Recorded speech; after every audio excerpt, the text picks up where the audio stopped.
You're all here because of a play.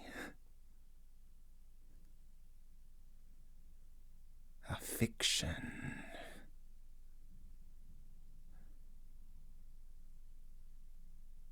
The King in Yellow.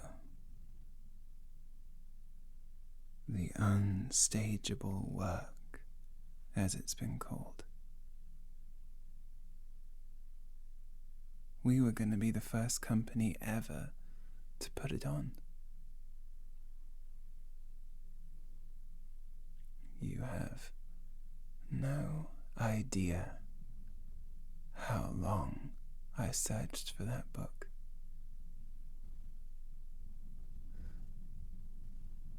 Nor what I had to do to find it.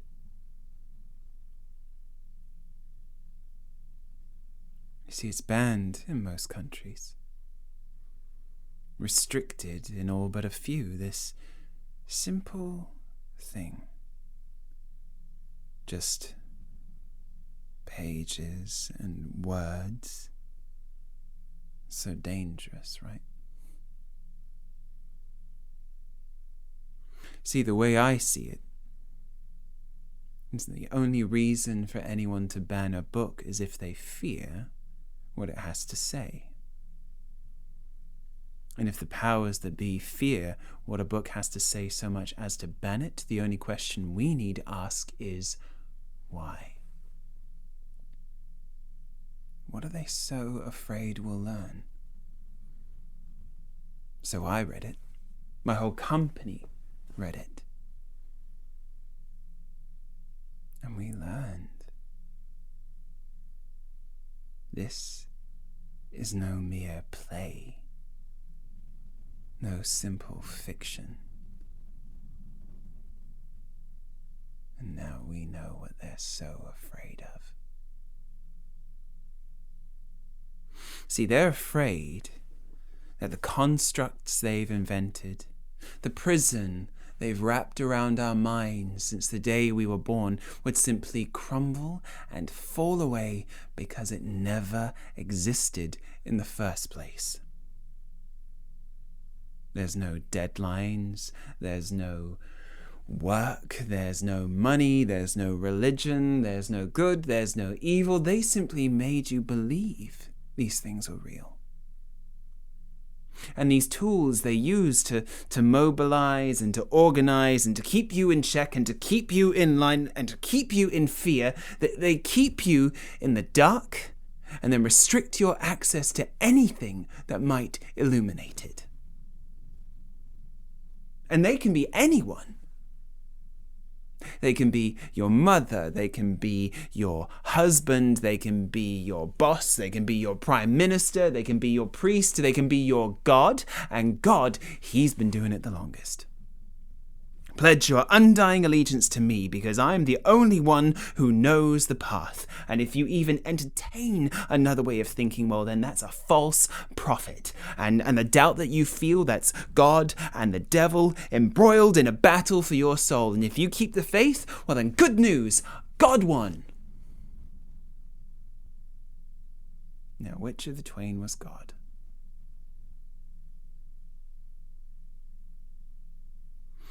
Which begs the question, who has your faith these days? Who commands it? Who's worthy of it? Because believe me, anyone who's asking for it isn't worthy. Tell me who you believe in enough that if they were to turn around right now and say, do it, it would get done.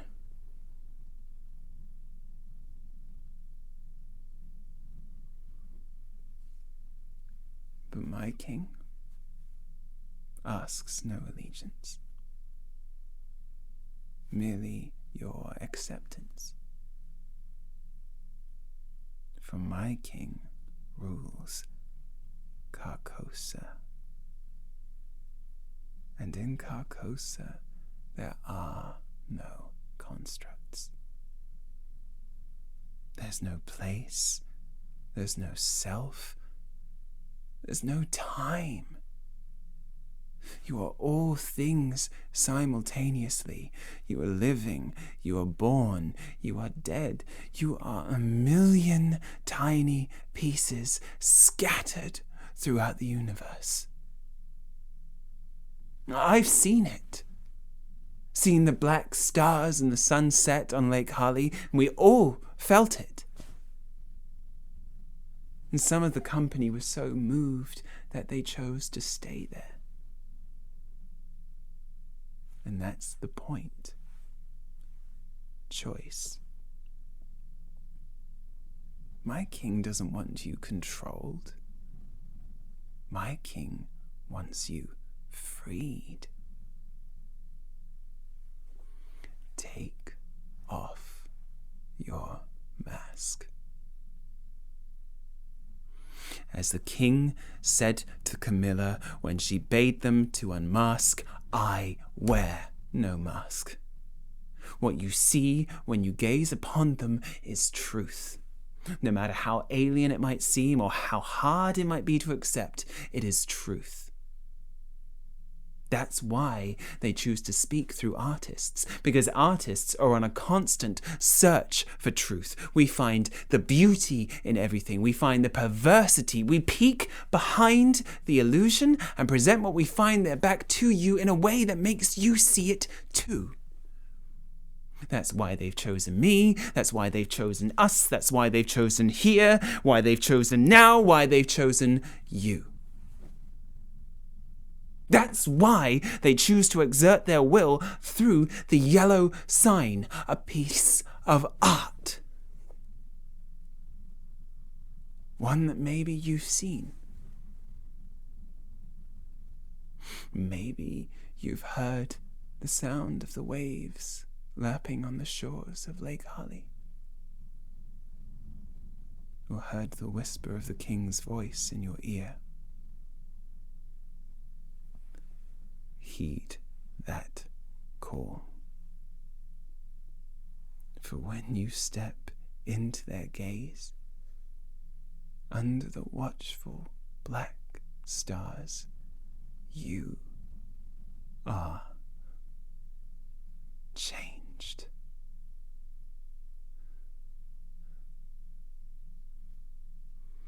I'm not here to convert or to proselytize. I have no need. My king rules whether you accept them or not. No, all I ask is that when you leave here, you simply think. Think on what I've said and see if any of it rings true to you. And once you do, you'll start seeing the king's influence everywhere. Start seeing the yellow sign everywhere. And the next time someone tries to ban a book, the first thing you'll do is ask, why? Then you'll be unmasked. And the powers that be will truly have something to fear, because we, the maskless, shall be legion. And they started it. They're the ones that chose to use words against us with their scriptures and their doctrines and their laws and their mandates. So I say, in a world where words are used as weapons, forge your tongue into a blade. Fill your pens with poison, and we can go to war.